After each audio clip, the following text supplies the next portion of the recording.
Right now, someone is controlling your life, and you don't even realize it.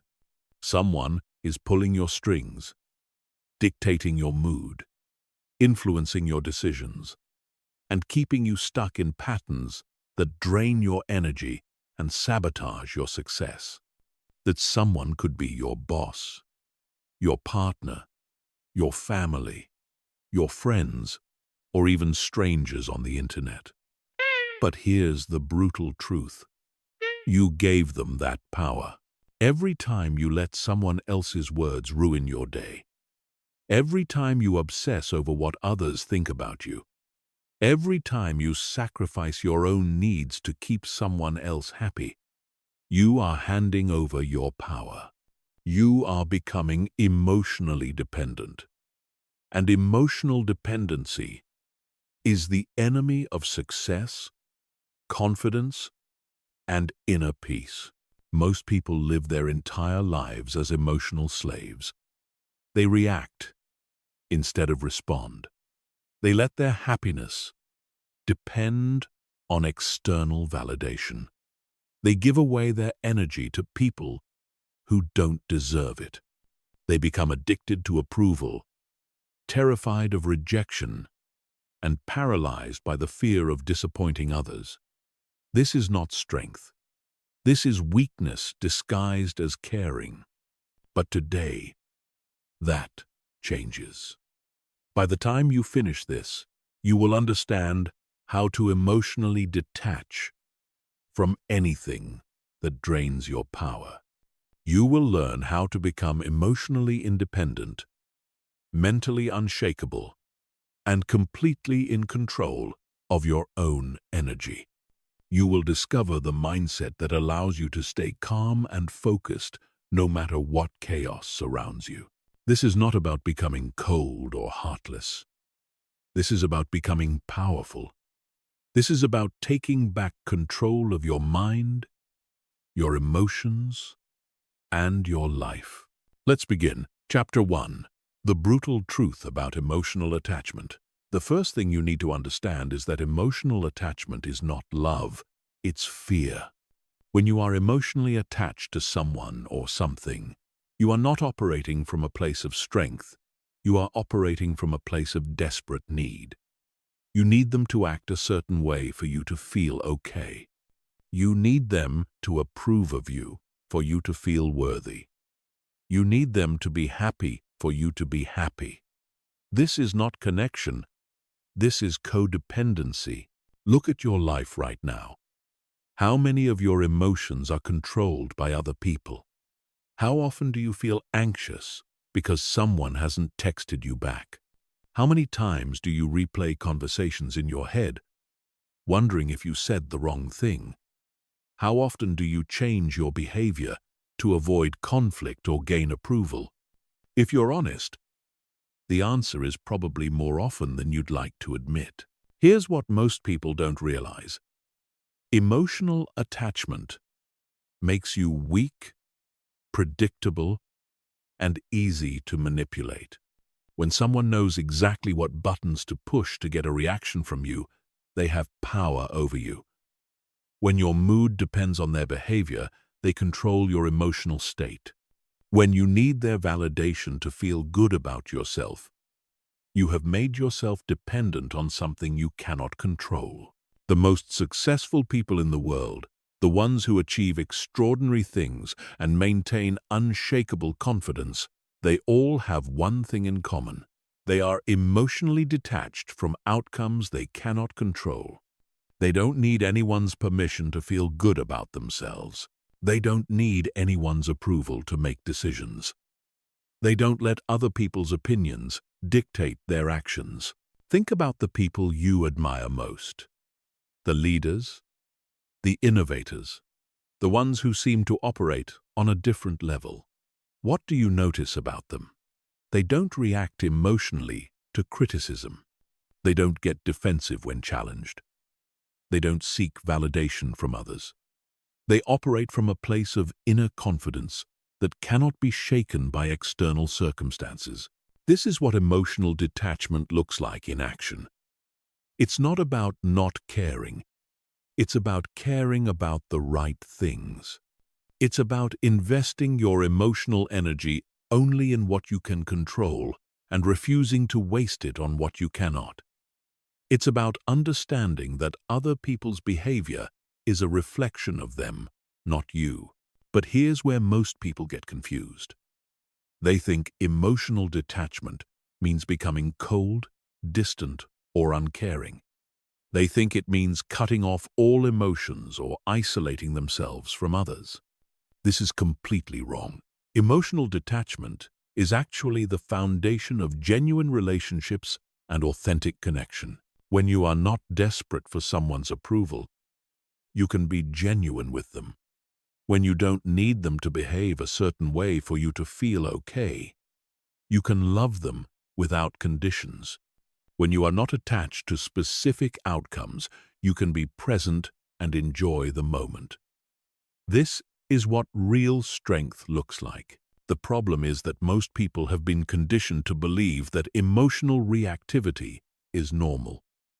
They think that getting upset when someone criticizes them is natural. They think that feeling devastated when someone rejects them is proof that they care. They think that worrying constantly about what others think shows that they are thoughtful and considerate. But all of these beliefs are keeping you trapped. They are keeping you in a state of emotional dependency where your peace of mind is constantly at the mercy of other people's choices. This is no way to live. This is no way to build success. This is no way to create the life you want.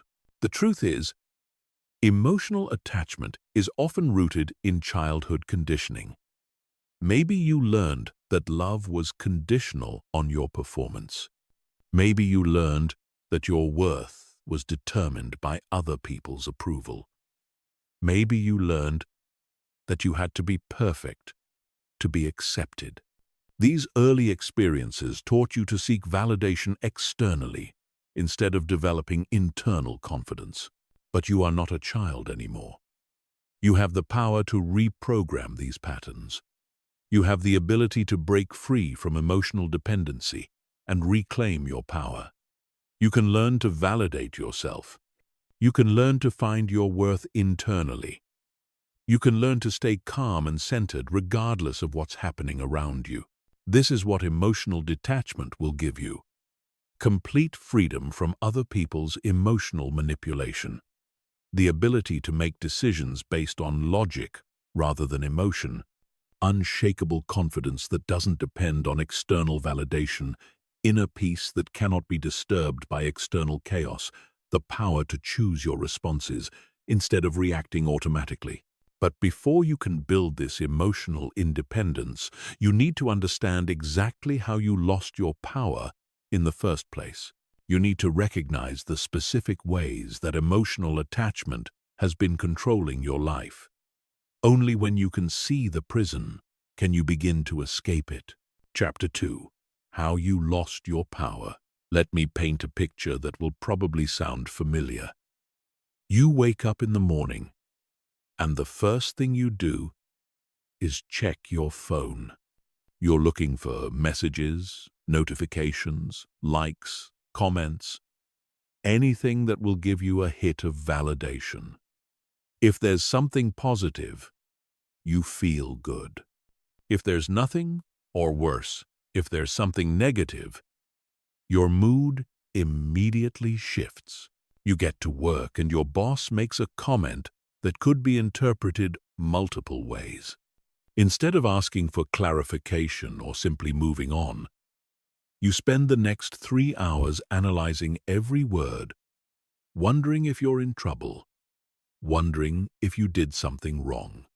Your productivity plummets because your mind is consumed with worry about something that probably means nothing. Later, you're having a conversation with a friend and they seem a bit distant. Immediately, your mind starts racing.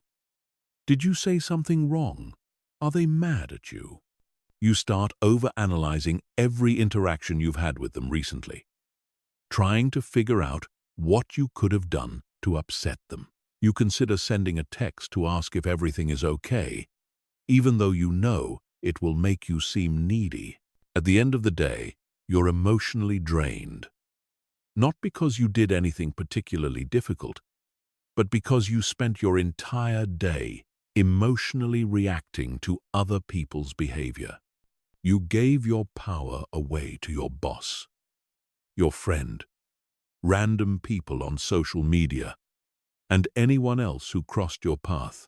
This is how most people live, and it's exactly why most people feel powerless.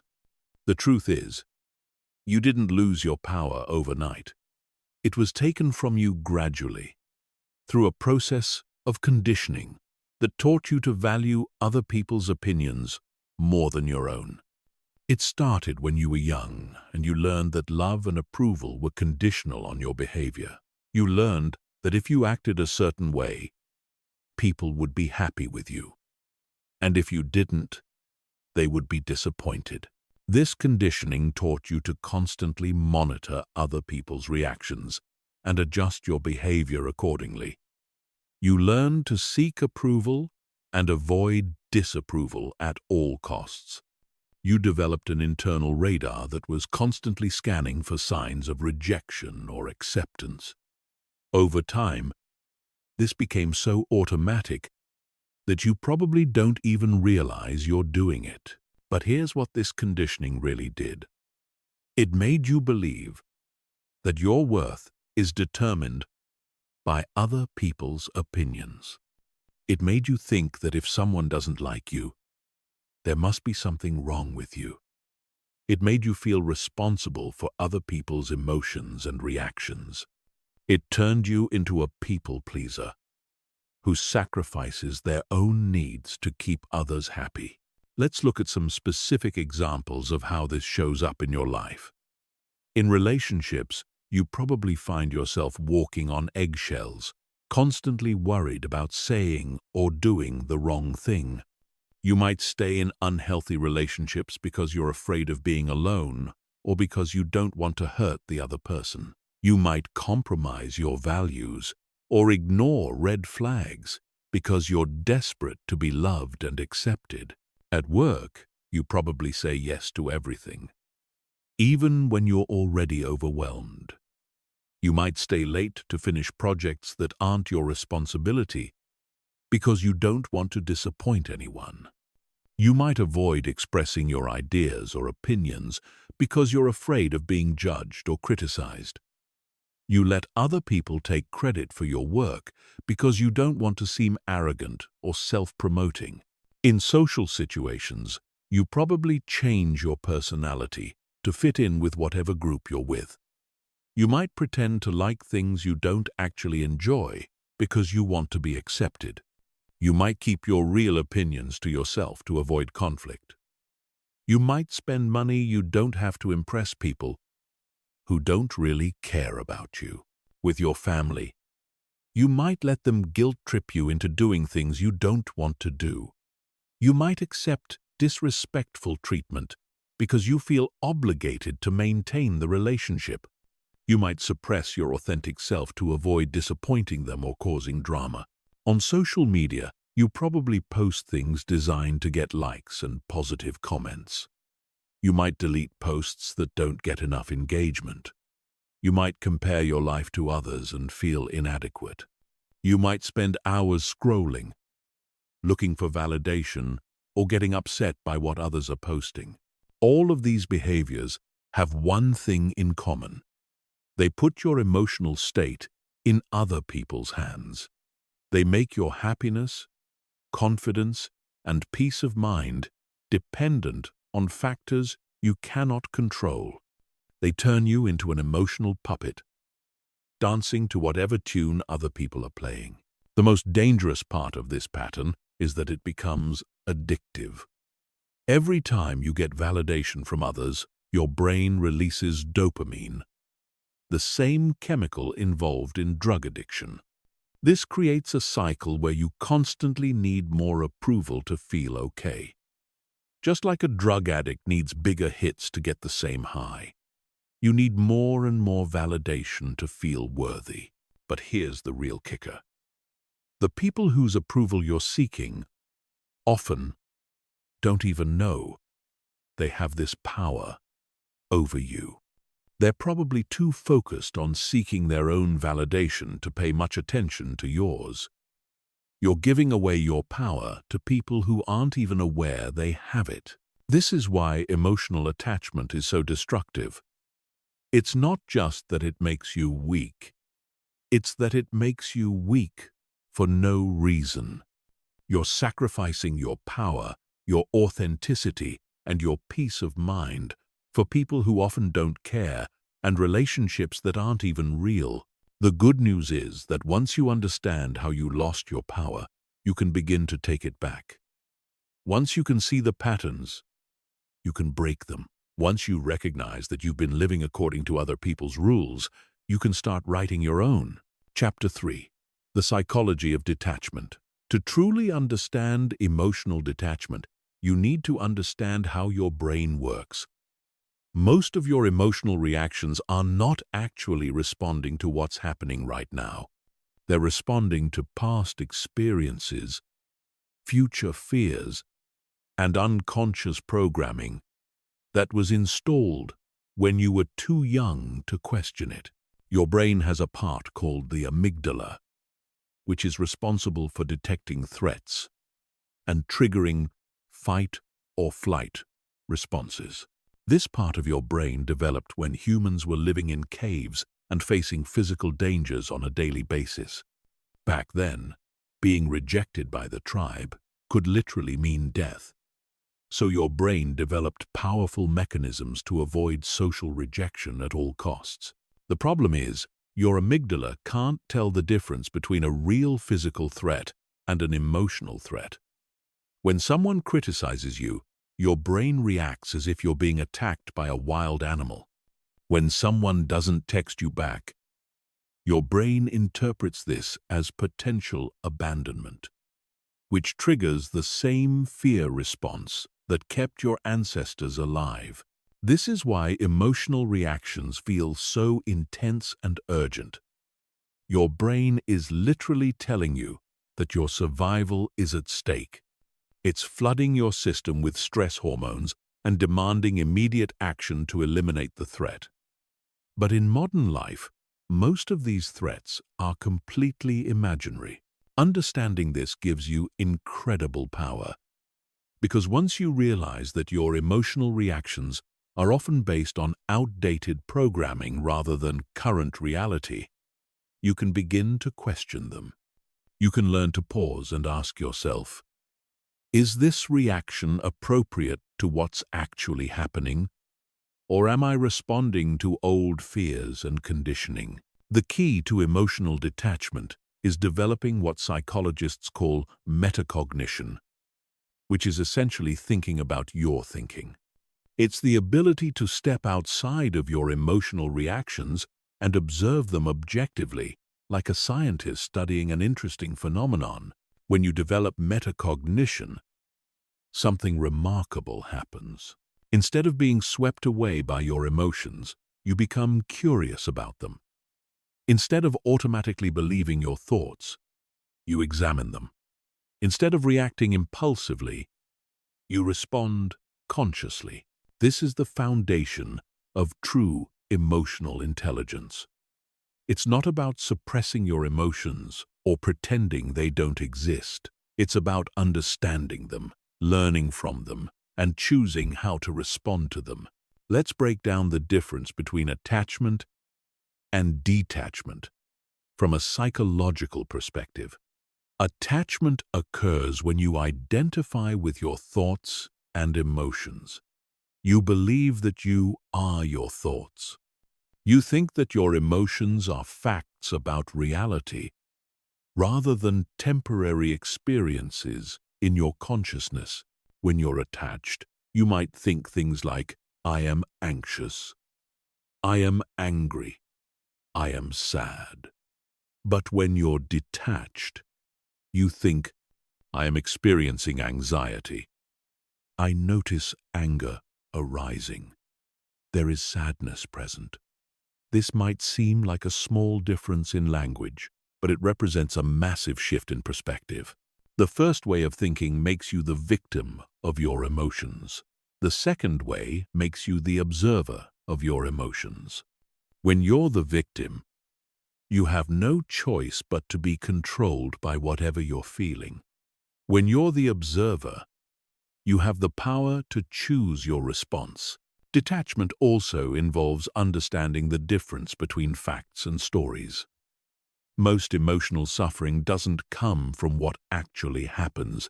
It comes from the stories we tell ourselves about what happens. Someone doesn't call you back, and you tell yourself a story that they don't care about you. Your boss seems stressed, and you tell yourself a story that you're in trouble. A friend cancels plans, and you tell yourself a story that they don't want to spend time with you. These stories feel completely real and true, but they're actually just interpretations. They're one possible explanation for what happened, but there are always other explanations. When you're emotionally attached, you automatically believe the most negative story. When you're emotionally detached, you recognize that you don't actually know what's true until you have more information. This shift in perspective is incredibly liberating. Instead of being tortured by worst-case scenario thinking, you can simply acknowledge that you don't know what someone else is thinking or feeling. Instead of taking everything personally, you can recognize that other people's behavior is usually about them, not you. Detachment also involves understanding the concept of impermanence. Everything in life is temporary. Your emotions are temporary. Other people's emotions are temporary. Situations that seem overwhelming right now will pass. Relationships that seem permanent will change. Success and failure are both temporary experiences. When you truly understand impermanence, you stop clinging so tightly to temporary experiences. You don't get as high during good times because you know they won't last forever. But you also don't get as low during difficult times because you know they won't last forever either. This understanding creates emotional stability. Instead of being on an emotional roller coaster, constantly swinging between extreme highs and lows, you maintain a steady center. You can experience emotions fully without being overwhelmed by them. You can enjoy positive experiences without being attached to them. You can navigate negative experiences without being destroyed by them. Another key aspect of detachment is understanding that you cannot control other people. This seems obvious, but most people live as if they believe they can influence or manipulate others into giving them what they want. They think that if they just say the right thing, or act the right way, or try hard enough, they can make other people love them, approve of them, or treat them well. But other people have their own conditioning, their own fears, their own agendas, and their own free will. They're going to do what they're going to do regardless of what you want them to do. The sooner you accept this, the sooner you can stop wasting energy trying to control things that are beyond your control. This doesn't mean you become passive or that you don't try to influence positive outcomes. It means you focus your energy on what you can actually control: your thoughts, your emotions, your actions, and your responses. This is where your real power lies. Chapter 4. The Detachment Mindset Shift. The transformation from emotional dependency to emotional independence requires a fundamental shift in how you see yourself and your relationship to the world. This isn't just about changing your behavior. It's about changing your entire identity. You need to stop seeing yourself as someone who needs others to feel complete, and start seeing yourself as someone who is already whole. The first mindset shift is moving from external validation to internal validation. Right now, you probably look to others to tell you if you're good enough, smart enough, attractive enough, or worthy enough. You wait for their approval before you feel confident. You let their criticism determine your self-worth. This is like giving other people the remote control to your emotions. But what if you took that remote control back? What if you became the sole authority on your own worth? What if you stopped asking others to validate you and started validating yourself? This shift requires you to develop an internal reference point for self-worth that is independent of other people's opinions. You need to know, deep in your bones, that you are valuable, regardless of what anyone else thinks. This isn't arrogance or delusion. It's simply recognizing your inherent worth as a human being. Think about it this way. Your worth doesn't change based on whether someone likes you or not. You are the same person whether someone approves of you or rejects you. Their opinion doesn't actually change anything about who you are.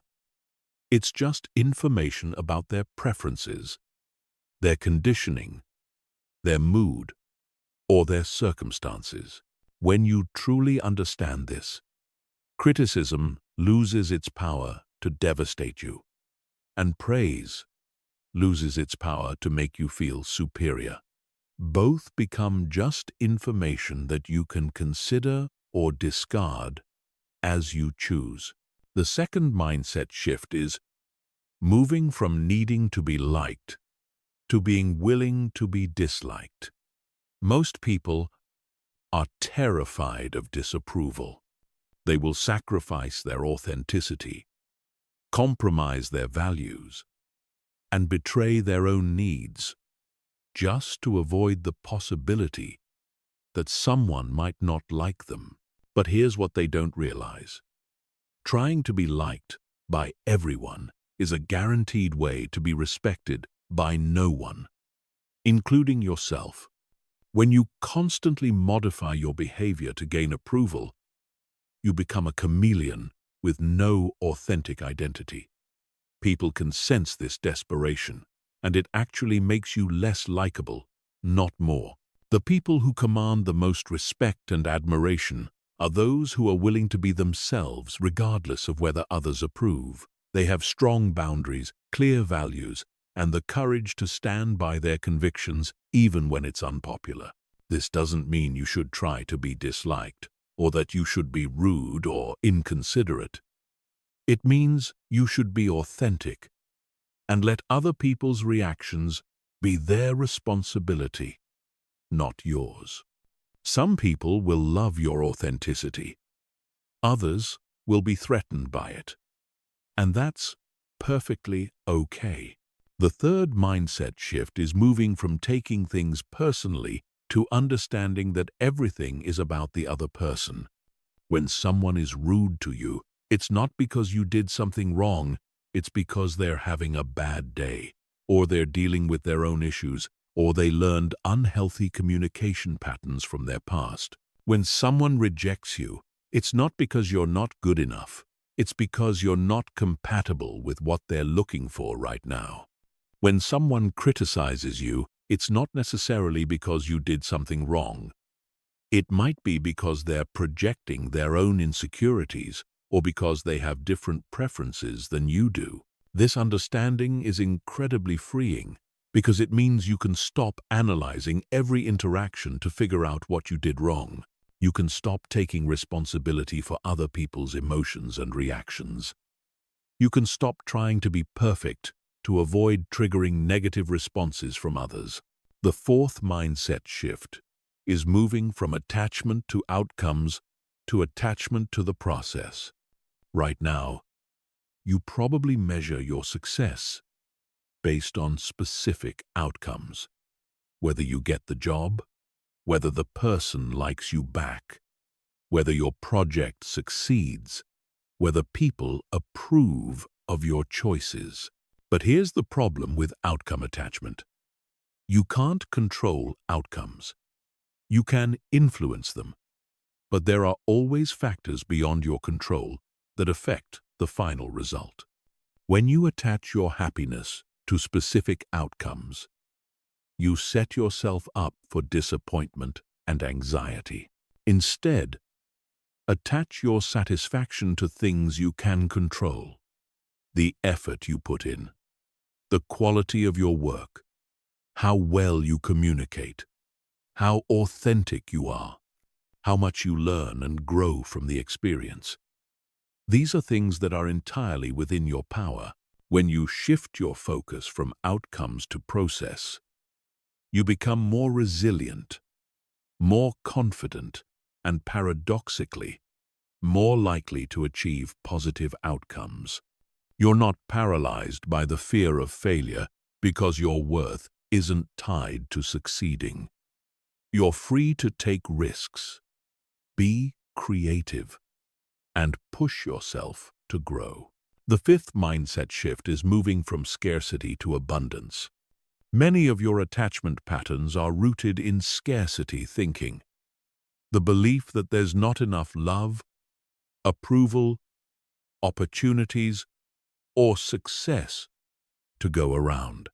This makes you desperate to hold on to whatever you have and terrified of losing it. But what if you operated from abundance instead? What if you believed that there are unlimited opportunities for connection, success, and fulfillment? What if you trusted that if one person doesn't appreciate you, there are billions of others who might? What if you knew that if one opportunity doesn't work out, there will be others? Abundance thinking makes you more attractive to others because you're not needy or desperate. It makes you more generous because you're not afraid of giving away what you have. It makes you more confident because you're not worried about losing what you currently possess. The sixth mindset shift is moving from being reactive to being proactive. Right now, you probably spend a lot of time reacting to what other people do or say. Someone makes a comment, and you react. Someone doesn't respond to your text, and you react. Someone achieves something you want, and you react.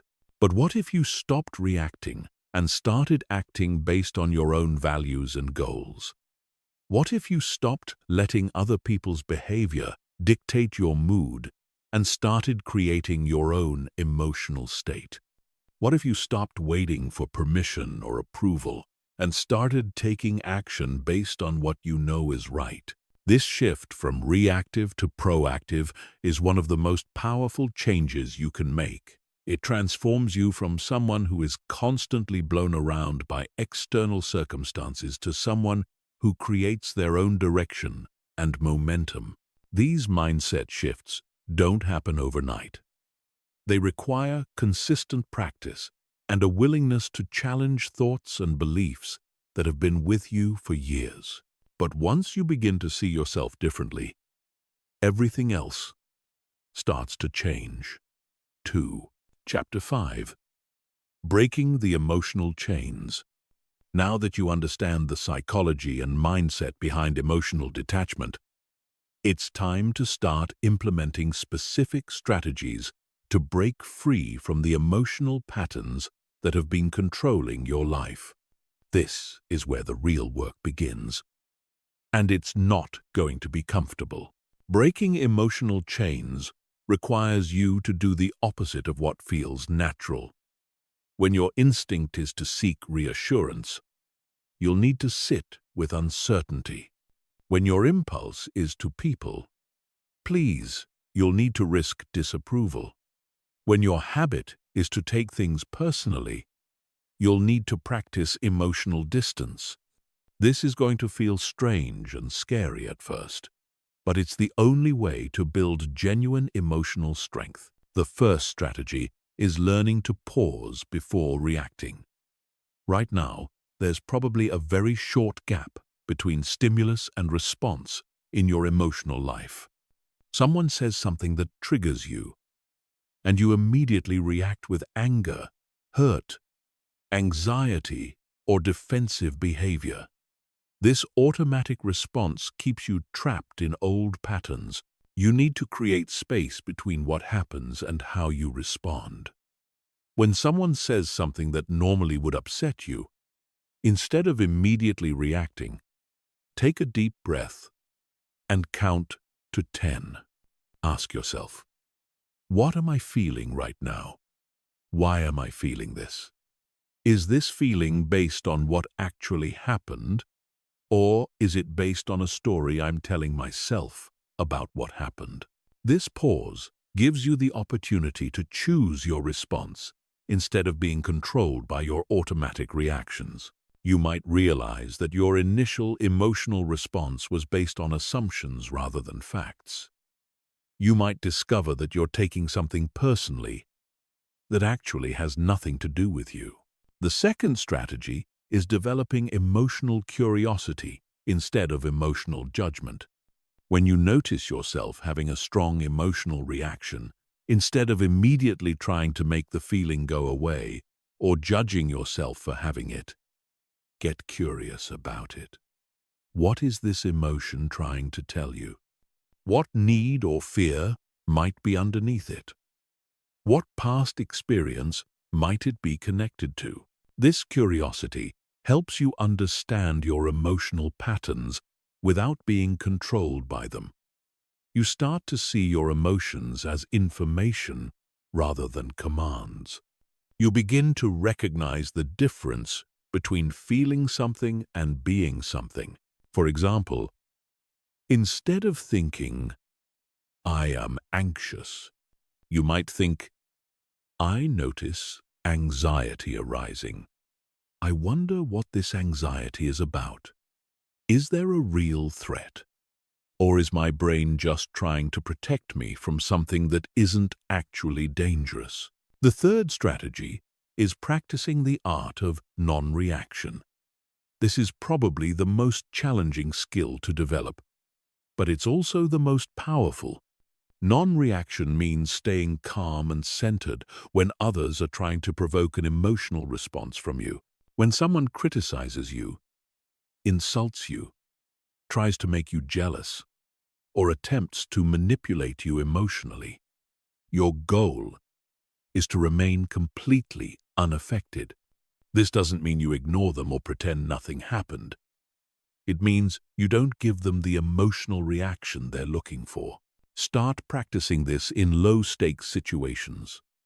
If someone makes a sarcastic comment, don't take the bait. If someone tries to start an argument, don't engage. If someone attempts to guilt-trip you, acknowledge what they said without becoming defensive or feeling guilty. The more you practice non-reaction, the more you'll realize how often people are unconsciously trying to get emotional reactions from others. They're seeking attention, trying to feel powerful, or attempting to validate their own emotional state by getting others to feel the same way they do. The fourth strategy is setting and maintaining clear emotional boundaries. Boundaries are not walls that keep people out, they're guidelines that teach people how to treat you. Right now, you probably have very weak boundaries, which means people can manipulate your emotions whenever they want to. Strong emotional boundaries mean you don't accept responsibility for other people's feelings. You don't let other people's moods determine your mood. You don't allow others to guilt-trip or manipulate you. And you don't compromise your values to keep others happy. Start by identifying where your boundaries are currently being violated. Maybe your family members make you feel guilty for not visiting enough. Maybe your friends pressure you to do things you don't want to do. Maybe your coworkers dump their responsibilities on you. Maybe people on social media make you feel bad about your life. Once you identify these boundary violations, you need to start responding differently. Instead of automatically accommodating others, you need to protect your emotional space. This might mean saying no more often, walking away from conversations that drain you, or simply not engaging with emotional manipulation. The fifth strategy is developing a practice of emotional independence. This means learning to fulfill your own emotional needs instead of expecting others to do it for you. If you need validation, validate yourself. If you need comfort, comfort yourself. If you need encouragement, encourage yourself. This isn't about becoming completely self-reliant or never needing anyone else. It's about not being desperate for others to meet your emotional needs. When you can give yourself what you need emotionally, your relationships become much healthier because you're choosing to connect with others rather than needing to. Start by identifying what emotional needs you're currently trying to get met by others. Do you need constant reassurance? Do you need frequent praise? Do you need others to make you feel special or important? Whatever it is, practice giving it to yourself first. The sixth strategy is learning to distinguish between your business, other people's business, and God's business. Your business includes your thoughts, feelings, actions, and choices. Other people's business includes their thoughts, feelings, actions, and choices. God's business includes things like natural disasters, other people's deaths, and events that are completely outside of anyone's control. Most emotional suffering comes from getting involved in business that isn't yours. You worry about what other people think about you, which is their business. You get upset about things that happened in the past or might happen in the future, which is God's business. You try to control how others feel about you, which is their business. When you stay in your own business and let others stay in theirs, you dramatically reduce your emotional suffering. You stop taking responsibility for things you can't control, and you start focusing your energy on things you can actually influence.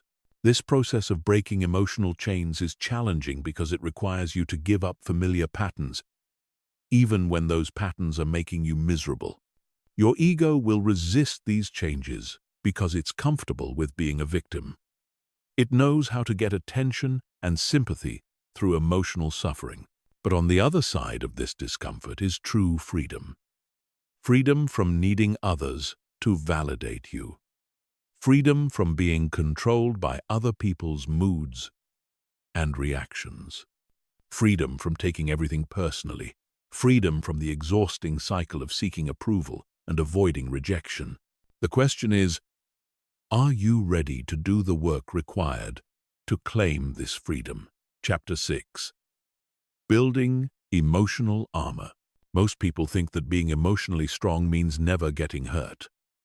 They think that detachment means building walls so high that nothing can touch them. This is completely wrong. True emotional strength isn't about avoiding pain. It's about experiencing it without being destroyed by it. It's about developing what I call emotional armor, a protective layer that allows you to engage with the world without losing yourself in the process. Emotional armor isn't about becoming cold or heartless. It's about developing the internal resources to handle whatever life throws at you without falling apart. It's about building resilience so strong that you can walk through emotional fire and come out the other side unchanged. The first component of emotional armor is developing unshakable self-worth. Right now, your self-worth probably fluctuates based on external circumstances. When things go well, you feel good about yourself. When things go poorly, you question your value. This instability makes you vulnerable to manipulation and emotional manipulation. Unshakable self-worth means knowing at your core that you are valuable regardless of what happens to you. It means understanding that your worth is not determined by your achievements, your relationships, your appearance, or anyone else's opinion of you. Your worth exists simply because you exist. This isn't positive thinking or self-help fluff.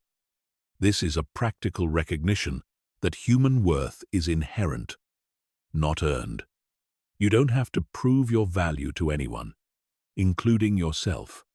You don't have to justify your existence or apologize for taking up space in the world. When you truly internalize this understanding, criticism becomes just information, instead of an attack on your character. Rejection becomes just incompatibility, instead of proof that you're not good enough. Failure becomes just feedback, instead of evidence of your inadequacy. The second component of emotional armor is developing emotional independence. This means learning to meet your own emotional needs, instead of depending on others to do it for you. Most people are emotional beggars, constantly seeking validation, comfort, and encouragement from others. This dependency makes them weak and manipulatable. Emotional independence means becoming your own source of validation. When you achieve something, you acknowledge your accomplishment without needing others to praise you. When you're going through a difficult time, you comfort yourself without needing others to rescue you. When you're facing a challenge, you encourage yourself without waiting for others to motivate you. This doesn't mean you never accept support from others or that you isolate yourself completely. It means you don't need others to provide what you can provide for yourself. You choose to connect with others from a place of strength rather than neediness. The third component is developing mental discipline. Your mind is constantly generating thoughts, many of which are negative, fearful, or destructive. Most people believe every thought that enters their head and react accordingly. This is like being controlled by a radio that you can't turn off. Mental discipline means learning to observe your thoughts without automatically believing them. It means recognizing that thoughts are just mental events, not facts about reality. It means developing the ability to choose which thoughts to focus on and which ones to dismiss. Start by practicing thought awareness. Throughout the day, notice what you're thinking about. Are your thoughts positive or negative? Are they focused on things you can control or things you can't control? Are they based on facts or assumptions? Don't judge your thoughts. Just observe them. Once you develop awareness of your thinking patterns, you can begin to direct your thoughts more consciously.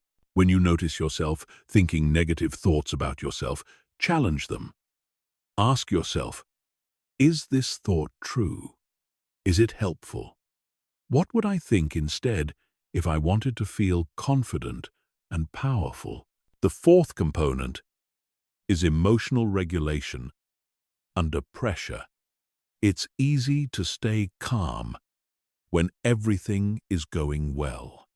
The real test of your emotional armor comes when you're under stress, facing criticism, dealing with conflict, or experiencing loss. This is when most people's emotional defenses crumble. True emotional armor means staying centered even when everything around you is chaotic. It means maintaining your composure when others are losing theirs. It means responding thoughtfully instead of reacting impulsively, even in highly charged situations. This skill is developed through practice. Start with small challenges. When someone cuts you off in traffic, practice staying calm instead of getting angry. When someone makes a rude comment, practice not taking it personally. When you don't get something you want, practice accepting the outcome without becoming bitter. The fifth component is developing selective vulnerability. Many people think that being emotionally strong means never being vulnerable with anyone. This is a mistake that leads to isolation and loneliness. The key is learning to be selectively vulnerable, opening up only to people who have earned the right to see your inner world. Not everyone deserves access to your emotions, your fears, your dreams, or your struggles. Most people haven't done the work to handle someone else's vulnerability responsibly. They might use your openness against you, betray your trust, or simply not care about what you share with them. Selective vulnerability means being discerning about who you let into your inner circle. It means sharing your deepest thoughts and feelings only with people who have proven themselves trustworthy, supportive, and emotionally mature. Everyone else gets the public version of you. The sixth component is building a strong internal foundation. This means developing interests, goals, and sources of meaning that don't depend on other people. Many people build their entire identity around their relationships, their career, or their social status. When these external things change or disappear, they feel lost and empty. A strong internal foundation means having a rich inner life that sustains you regardless of external circumstances. It means pursuing interests that fascinate you, regardless of whether others approve. It means setting goals that align with your values, regardless of whether others think they're important. It means finding meaning in activities that fulfill you, regardless of whether others understand. When you have a strong internal foundation, you don't need external validation to feel whole. You're not devastated when relationships end because you have other sources of fulfillment.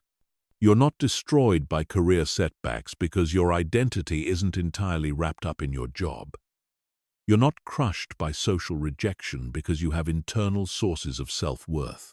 Building emotional armor is not a one-time event. It's an ongoing process. Every challenge you face is an opportunity to strengthen your emotional resilience. Every difficult person you encounter is a chance to practice non-reaction. Every rejection you experience is a test of your self-worth. The goal is not to become invulnerable, because that's neither possible nor desirable. The goal is to become anti-fragile, meaning you actually become stronger when exposed to stress and challenges. Instead of being broken by difficult experiences, you use them as raw material to build even stronger emotional armor. Chapter 7. The Art of Strategic Indifference. There's a concept that will revolutionize your life once you truly understand it. You don't have to care about everything. In fact, caring about everything is a guaranteed way to drive yourself crazy and waste your precious emotional energy. The most powerful people in the world have mastered the art of strategic indifference, which means choosing very carefully what deserves their emotional investment. Strategic indifference is not about becoming apathetic or uncaring about life. It's about being highly selective about what you allow to affect you emotionally. It's about understanding that your attention and emotional energy are finite resources that should be invested wisely, not squandered on things that don't matter. Most people care about everything equally. They get as upset about a stranger's rude comment as they do about a genuine problem in their life. They spend as much mental energy worrying about what acquaintances think of them as they do planning their future. They react as strongly to minor inconveniences as they do to major challenges. This scattered emotional attention is exhausting and ineffective. It's like trying to light up an entire city with a single light bulb instead of focusing that energy where it can have the most impact. When you care about everything, you care about nothing effectively. Strategic indifference requires you to develop a hierarchy of what matters in your life. At the top of this hierarchy are things that directly impact your well-being, your goals, your values, and the people you truly care about. At the bottom are things that have no real impact on your life but that you've been conditioned to worry about anyway. Let's start with what doesn't deserve your emotional energy. Other people's opinions of you, unless those people are directly relevant to your life or goals. Random criticism from strangers or acquaintances. Social media drama that doesn't affect you personally. Other people's lifestyle choices that have no impact on you. Past mistakes that you can't change. Future scenarios that may never happen. The list of what you shouldn't care about is much longer than most people realize. You don't need to have an opinion about every political issue, every social controversy, or every celebrity scandal. You don't need to be upset about every injustice in the world or every problem that exists. You don't need to feel guilty about not being involved in every cause or not caring about every issue. This doesn't make you selfish or callous. It makes you focused. It allows you to direct your emotional energy toward things where you can actually make a difference instead of spreading it so thin that it becomes meaningless. Now let's talk about what does deserve your emotional investment. Your personal growth and development. Your closest relationships with family and friends who genuinely care about you. Your goals and dreams that align with your values. Your health and well-being. Issues that directly affect your life or the lives of people you care about. Even within these categories, you need to be selective. Not every goal deserves the same level of emotional investment. Not every relationship requires the same amount of energy. Not every health issue warrants the same level of concern. The key is learning to calibrate your emotional response to match the actual importance of each situation. A minor disagreement with a friend shouldn't generate the same emotional intensity as a major life decision. A small setback in your career shouldn't create the same level of stress as a serious health problem.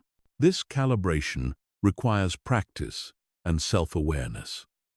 Most people have poor emotional calibration because they've never consciously thought about it. They react to everything at the same emotional intensity level, which leaves them constantly drained and overwhelmed. Start practicing strategic indifference by consciously choosing not to engage with things that don't deserve your energy. When you see drama on social media, scroll past it instead of getting involved. When someone tries to provoke an argument about something irrelevant, decline to participate. When you catch yourself worrying about something you can't control, consciously redirect your attention to something you can control. One of the most powerful aspects of strategic indifference is learning not to take things personally.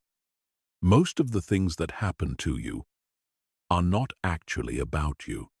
When someone is rude, it's usually because they're having a bad day, not because you did something wrong.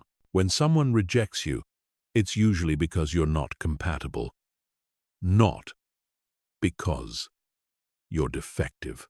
When someone criticizes you, it's usually a reflection of their standards or preferences, not an objective assessment of your worth. Understanding this allows you to maintain emotional distance from other people's behavior. You can observe what they do without absorbing it emotionally.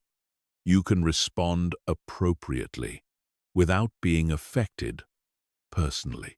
Strategic indifference also involves learning to let go of things quickly. When something negative happens, most people hold on to it emotionally for much longer than necessary. They replay the event in their mind, analyze it from every angle, and continue to feel upset about it long after it's over. But what's the point of continuing to suffer about something that's already finished? What benefit do you get from carrying emotional pain about past events? The answer is none. You're just voluntarily extending your suffering for no reason. Practice letting go quickly. When something negative happens, feel whatever you need to feel in the moment. Then consciously choose to move on. Don't replay it in your mind. Don't analyze it endlessly. Don't carry it with you into the rest of your day. This doesn't mean you ignore important lessons or pretend negative things didn't happen. It means you extract whatever learning is available from the situation, then release the emotional charge around it. Another aspect of strategic indifference is learning to be comfortable with other people's disapproval. Right now, you probably spend enormous amounts of energy trying to avoid making anyone upset with you. You modify your behavior, suppress your opinions, and compromise your authenticity just to keep everyone happy. But here's the truth. It's impossible to please everyone, and trying to do so will only make you miserable. No matter what you do, some people won't like it. No matter how carefully you speak, some people will misunderstand you. No matter how hard you try to be considerate, some people will find something to complain about. Once you accept this reality, you can stop wasting energy on the impossible task of universal approval. You can focus on being authentic and let other people's reactions be their problem, not yours.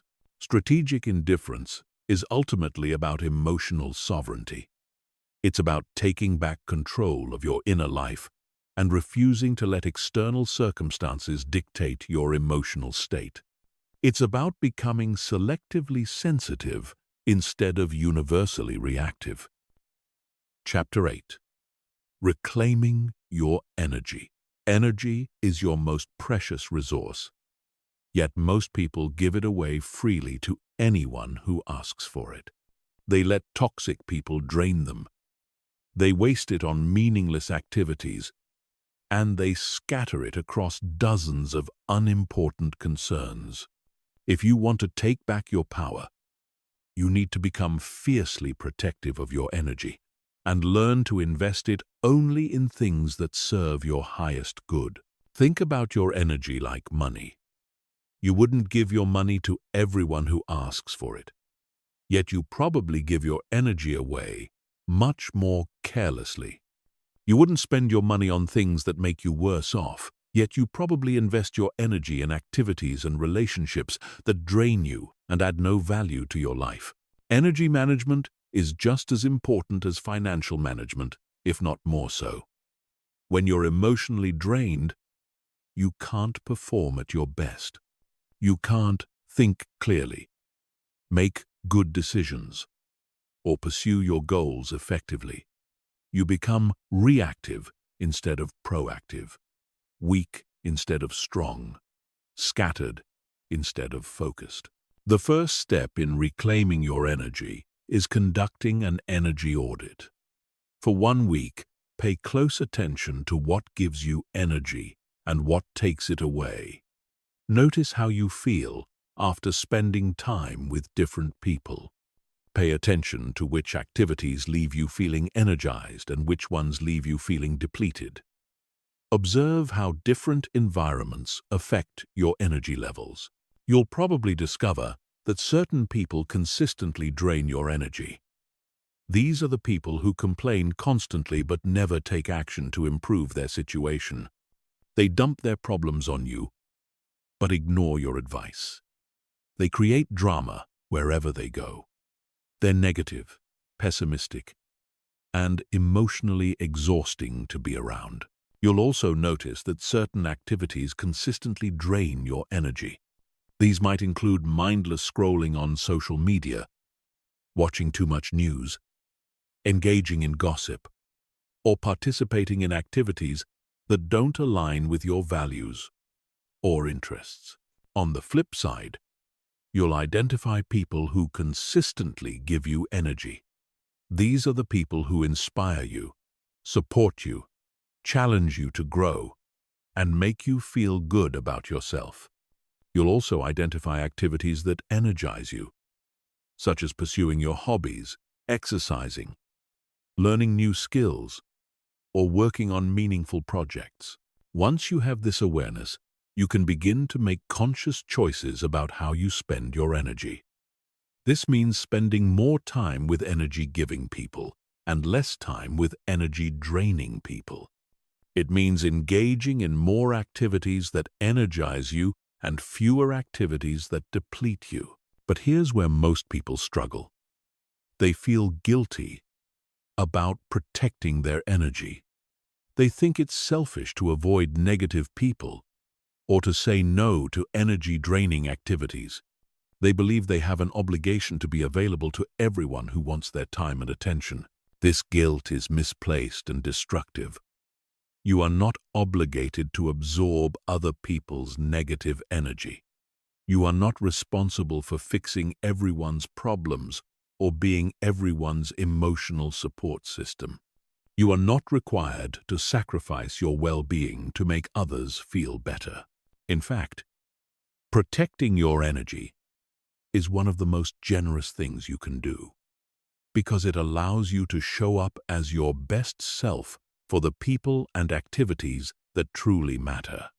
When you're energized and emotionally strong, you have more to give to the relationships and pursuits that deserve your investment.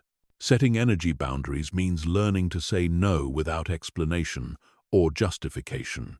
You don't need to explain why you don't want to attend every social gathering, participate in every conversation, or help with every request. A simple, "No, I can't," is a complete sentence. It also means limiting your exposure to energy vampires. These are people who seem to suck the life out of you every time you interact with them. They're always in crisis, always complaining, always needing something from you but never giving anything back. You don't have to cut these people out of your life completely, but you can limit your exposure to them. Keep conversations short. Don't engage with their drama. Set clear boundaries about what you're willing to discuss and what you're not. Another crucial aspect of energy management is learning to detach from other people's emotions. Many people are emotional sponges, absorbing whatever emotions are present in their environment. If someone around them is anxious, they become anxious. If someone is angry, they become agitated. If someone is depressed, they become sad. This emotional absorption is exhausting and unnecessary. Other people's emotions belong to them, not you. You can be compassionate and supportive without taking on their emotional state as your own. Practice emotional boundaries by consciously choosing not to absorb other people's emotions. When you notice yourself starting to feel whatever someone else is feeling, pause and remind yourself that their emotions are their responsibility, not yours. You can care about their situation without carrying their emotional burden. Energy reclamation also involves eliminating energy leaks in your daily life. These are small habits and behaviors that gradually drain your energy throughout the day. Checking your phone obsessively, worrying about things you can't control, engaging in negative self-talk, trying to multitask, instead of focusing on one thing at a time. Each of these energy leaks might seem minor, but they add up over the course of a day, week, or month.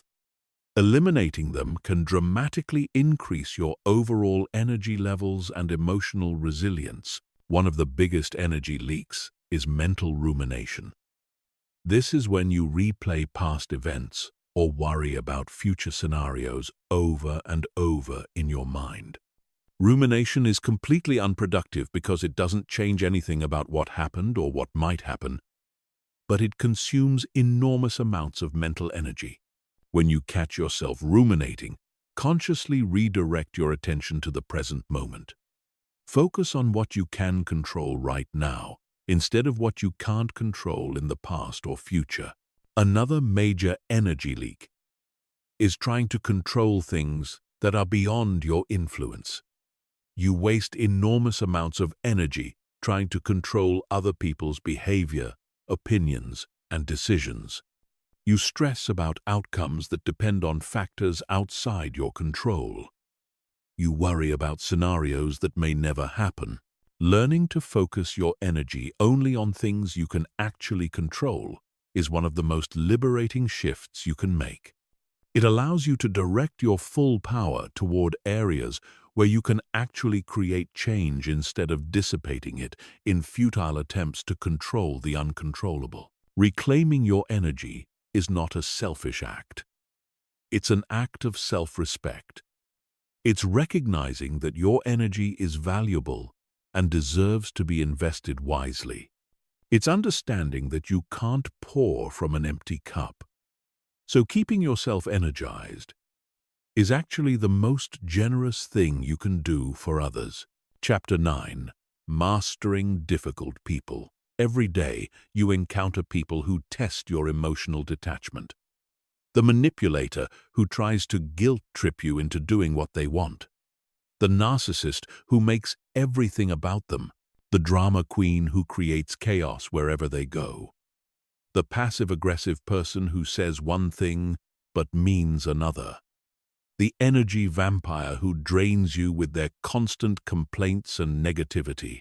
Most people let difficult people control their emotional state. They get angry, frustrated, hurt, or anxious when dealing with challenging personalities. They take the bait when someone tries to provoke them. They get sucked into drama and manipulation. They let difficult people rent space in their head long after the interaction is over. But when you master emotional detachment, difficult people lose their power over you. You can interact with them without being affected by their behavior. You can handle their manipulation attempts without getting hooked. You can maintain your composure even when they're trying to push your buttons. The first key to mastering difficult people is understanding that their behavior is not about you. It's about them. When someone is manipulative, it's because they learned that manipulation was the only way to get their needs met. When someone is aggressive, it's because they feel powerless and are trying to regain control. When someone is passive-aggressive, it's because they're afraid of direct confrontation. Understanding the psychology behind difficult behavior helps you depersonalize it. You stop taking their actions as a personal attack and start seeing them as predictable responses based on their conditioning and emotional wounds. The second key is recognizing common manipulation tactics and refusing to engage with them. Guilt tripping is when someone tries to make you feel bad for not doing what they want. Gaslighting is when someone tries to make you question your own perception of reality. Emotional blackmail is when someone threatens negative consequences if you don't comply with their wishes. The secret to handling manipulation is to not defend yourself or explain your position. The moment you start justifying your choices or defending your boundaries, you've already lost. Manipulators are experts at turning your explanations against you and making you feel guilty for having boundaries in the first place. Instead, simply state your position clearly and refuse to elaborate. I'm not going to do that. That doesn't work for me. I'm not available for that. Don't explain why. Don't justify your decision. Don't apologize for having boundaries. The third key is learning to stay emotionally neutral during difficult interactions. This doesn't mean becoming cold or robotic. It means maintaining your composure and not letting their emotional state dictate yours. If they're angry, you stay calm. If they're trying to create drama, you remain peaceful. If they're being negative, you maintain your positive energy. This emotional neutrality is incredibly powerful because it denies them the emotional reaction they're seeking. Most difficult behavior is an attempt to get attention, control, or an emotional response from others. When you refuse to give them what they're looking for, their behavior often stops because it's no longer serving its purpose. The fourth key is setting and enforcing clear boundaries. Boundaries are not suggestions or requests. They're non-negotiable limits that protect your well-being. When dealing with difficult people, you need to be crystal clear about what behavior you will and will not accept. If someone consistently violates your boundaries, you need to enforce consequences. This might mean limiting your contact with them, walking away from conversations that become disrespectful, or ending relationships that are consistently toxic. Many people are afraid to enforce boundaries because they don't want to seem mean or cause conflict. But allowing people to treat you poorly is not kindness. It's self-betrayal. You're not responsible for managing other people's emotions when you enforce reasonable boundaries. The fifth key is using the gray rock method with particularly toxic individuals. This technique involves becoming as boring and unresponsive as possible during interactions. You give short, neutral responses. You don't share personal information. You don't react emotionally to their provocations. You become so uninteresting that they eventually lose interest in targeting you. This method is particularly effective with narcissists and other personality-disordered individuals who feed off drama and emotional reactions. When you stop providing them with the entertainment they're seeking, they often move on to easier targets. The sixth key is developing selective empathy. Empathy is generally a positive trait, but when dealing with manipulative people, too much empathy can be exploited. They will use your compassion against you by playing the victim, making you feel sorry for them, or guilt-tripping you into enabling their behavior. Selective empathy means being able to understand someone's situation without feeling obligated to fix it or accommodate their dysfunction. You can acknowledge that someone has had a difficult life without accepting abusive behavior from them. You can feel compassion for their struggles without sacrificing your own well-being to help them. The seventh key is learning when to disengage completely. Some people are so toxic that the only way to protect yourself is to cut off contact entirely. This includes people who are consistently abusive, those who refuse to respect your boundaries, and individuals who drain your energy without adding any value to your life. Disengagement can be difficult, especially when the toxic person is a family member or someone you have to interact with regularly. But sometimes protecting your mental health and emotional well-being requires making hard choices about who you allow in your life. The final key is remembering that you cannot change other people. You might hope that if you're patient enough, kind enough, or understanding enough, difficult people will eventually change their behavior. But the truth is, people only change when they decide to change. And most difficult people have no interest in changing because their current behavior serves them in some way. Your job is not to fix difficult people or teach them how to behave better. Your job is to protect yourself, maintain your boundaries, and refuse to be drawn into their dysfunction. When you stop trying to change them and focus on managing your own responses, you reclaim your power and maintain your emotional detachment. Chapter 10. The Detached Life.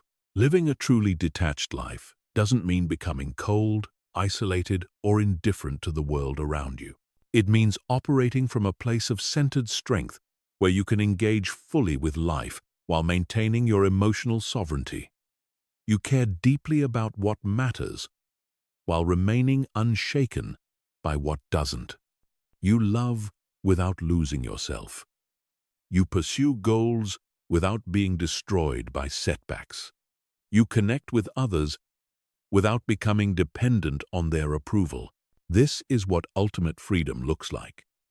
Freedom from the constant anxiety of seeking approval, freedom from the exhausting cycle of emotional reactivity, freedom from the desperate need to control outcomes, freedom from the fear of rejection, criticism, or failure.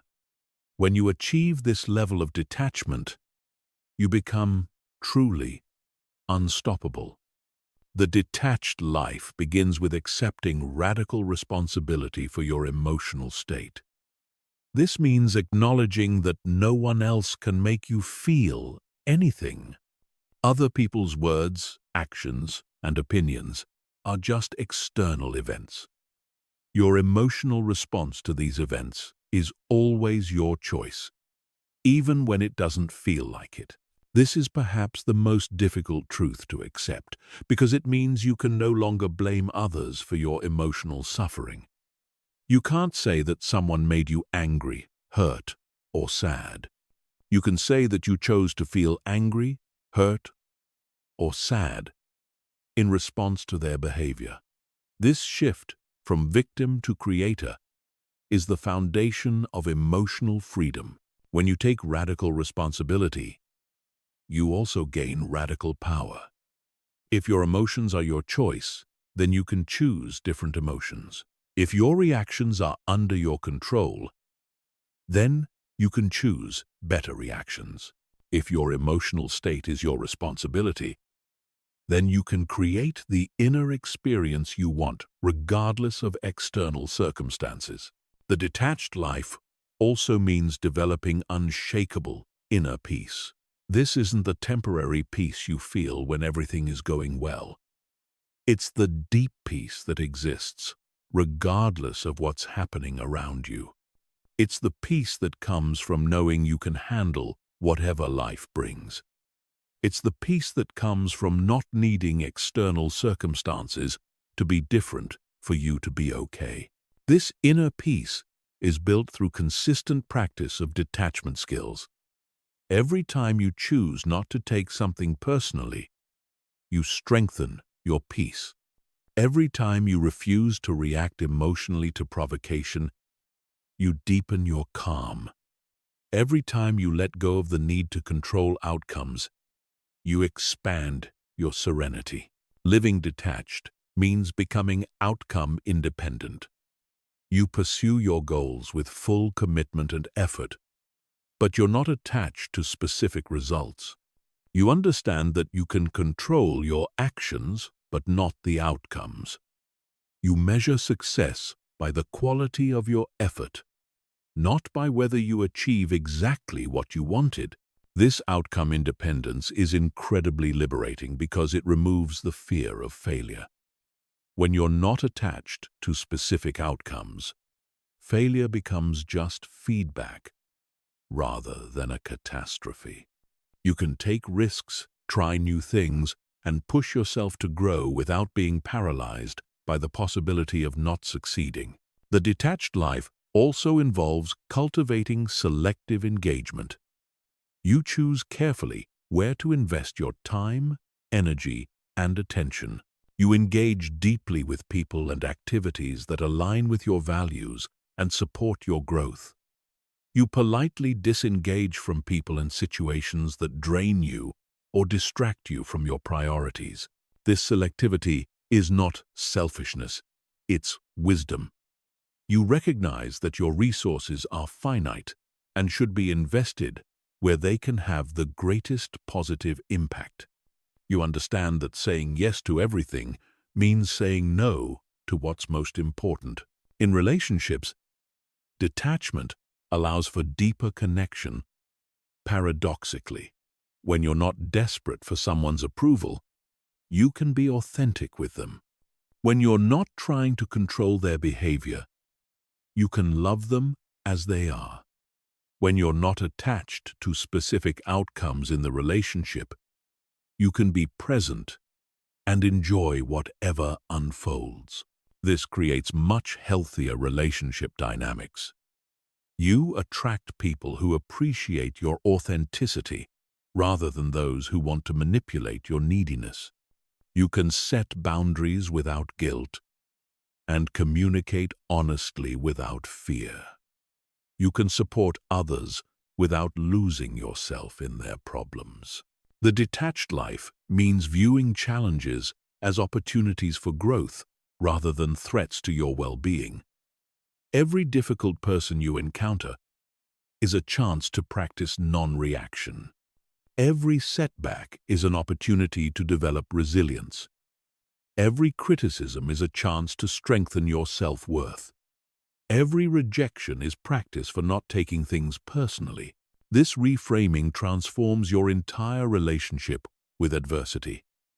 Instead of trying to avoid challenges, you welcome them as training for your emotional strength. Instead of being devastated by setbacks, you're curious about what they can teach you. Instead of fearing criticism, you're interested in whatever useful information it might contain. Living detached also means maintaining perspective on the temporary nature of everything. Good times will pass, but so will bad times. Success will come and go, but so will failure. People will enter your life and leave it. Circumstances will constantly change. Understanding this impermanence helps you avoid getting too attached to temporary experiences. When good things happen, you enjoy them fully while they're present, but don't cling to them desperately. When bad things happen, you deal with them effectively while remembering that they won't last forever. This perspective creates emotional stability and resilience that most people never develop. The ultimate goal of the detached life is not to feel nothing, but to feel everything without being controlled by any of it. You can experience the full range of human emotions while maintaining your center. You can care deeply about people and causes while staying emotionally free. You can pursue ambitious goals while remaining at peace with whatever happens. This is true mastery. Not the suppression of emotion, but the conscious direction of emotional energy. Not the avoidance of connection, but the creation of connection from strength rather than neediness.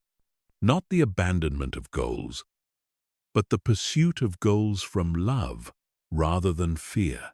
When you live this way, you become a force of nature. You're unshakable in your confidence, unwavering in your values, and unstoppable in your pursuit of what matters to you. You inspire others through your example of what it looks like to be truly free. You create the life you want because you're no longer limited by the need for external approval or the fear of external rejection. This is your destiny, if you're willing to do the work. The question is not whether you can achieve this level of detachment, but whether you will commit to the daily practice required to build it. The choice is yours, but the power has always been within you. Chapter 11. The Daily Practice of Detachment. Emotional detachment is not something you achieve once and then maintain effortlessly for the rest of your life. It's a skill that requires daily practice, constant vigilance, and ongoing refinement. Most people make the mistake of thinking that understanding detachment intellectually is enough. But knowledge without consistent application is worthless. Your brain is wired for attachment. It's programmed to seek approval, avoid rejection, and react emotionally to perceived threats. These patterns have been reinforced for years, maybe decades. They won't disappear overnight just because you've decided to change. You need to consciously reprogram these patterns through deliberate daily practice. The first element of daily detachment practice is morning mental preparation. Before you engage with the world, before you check your phone, before you start reacting to external stimuli, you need to set your internal state. Spend the first 10 minutes of your day consciously choosing your emotional baseline for the day. Ask yourself, what kind of person do I want to be today?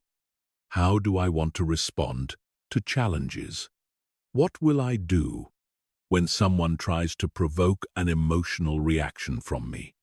How will I handle criticism, rejection, or conflict? By preparing your mind in advance, you're much more likely to respond consciously rather than reactively when difficult situations arise. The second element is practicing emotional observation throughout the day. Set reminders on your phone to check in with yourself every few hours. Ask, what am I feeling right now? Why am I feeling this? Is this emotion based on facts or assumptions? Am I taking something personally that isn't actually about me? Am I trying to control something outside my influence? This regular self-monitoring helps you catch attachment patterns before they spiral out of control. Instead of getting swept away by emotions and realizing hours later that you've been controlled by external circumstances, you can intervene in real time and choose a different response. The third element is deliberate exposure practice. Just like building physical strength requires progressively challenging your muscles, building emotional strength requires progressively challenging your detachment skills. Look for opportunities to practice non-reaction, boundary setting, and emotional independence. Start small. If you usually check social media obsessively, practice going an hour without checking. If you typically seek validation after accomplishing something, practice acknowledging your achievement privately without sharing it. If you normally take criticism personally, practice hearing it as information instead of an attack. The fourth element is evening reflection and adjustment. Before you go to bed, review your day from a detachment perspective. When did you react emotionally instead of responding consciously? When did you seek external validation instead of relying on internal confidence? When did you take something personally that wasn't about you? Don't judge yourself harshly for these moments. They're learning opportunities. Ask yourself, what can I do differently tomorrow? What patterns do I notice? What triggers do I need to be more aware of? This reflection helps you continuously improve your emotional detachment skills. The fifth element is surrounding yourself with reminders and support systems. Your environment shapes your behavior more than you realize. If you're constantly surrounded by reactive, emotionally dependent people, you'll find it much harder to maintain detachment. If your social media feed is full of drama and validation seeking, you'll be pulled back into old patterns. Curate your environment intentionally. Follow accounts that promote emotional intelligence and personal growth. Spend more time with people who model healthy boundaries and emotional independence. Read books and listen to content that reinforces detachment principles. Create visual reminders in your space that prompt you to stay centered and non-reactive. The sixth element is regular mental conditioning through visualization. Professional athletes use mental rehearsal to prepare for high-pressure situations. You can use the same technique to prepare for emotional challenges. Spend a few minutes each day visualizing yourself handling difficult situations with perfect detachment. Imagine someone criticizing you and you responding with calm confidence. Visualize receiving rejection and feeling completely unaffected. See yourself setting boundaries firmly but kindly. Picture yourself staying centered during conflict or chaos. This mental rehearsal programs your subconscious to respond the way you want when these situations actually occur.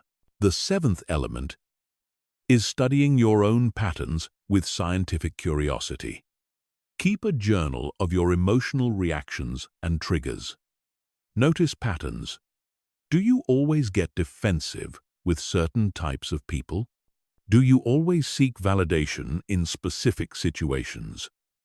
Do you always take certain kinds of feedback personally? Understanding your patterns gives you power over them. Once you know exactly when and how you tend to lose your detachment, you can prepare for those situations and choose different responses. The most important thing to understand about daily detachment practice is that it's a marathon, not a sprint. Some days you'll feel completely centered and unshakable. Other days you'll react emotionally to things that normally wouldn't bother you. This is normal and expected. The goal is not perfection. It's progress. Every time you choose to pause instead of react, every time you refuse to take something personally, every time you maintain your boundaries under pressure, you're strengthening your emotional detachment muscles. Over time, these responses become more automatic and natural. Remember that people around you may resist your emotional detachment, especially if they're used to being able to manipulate your emotions. They might try harder to provoke reactions when their old tactics stop working.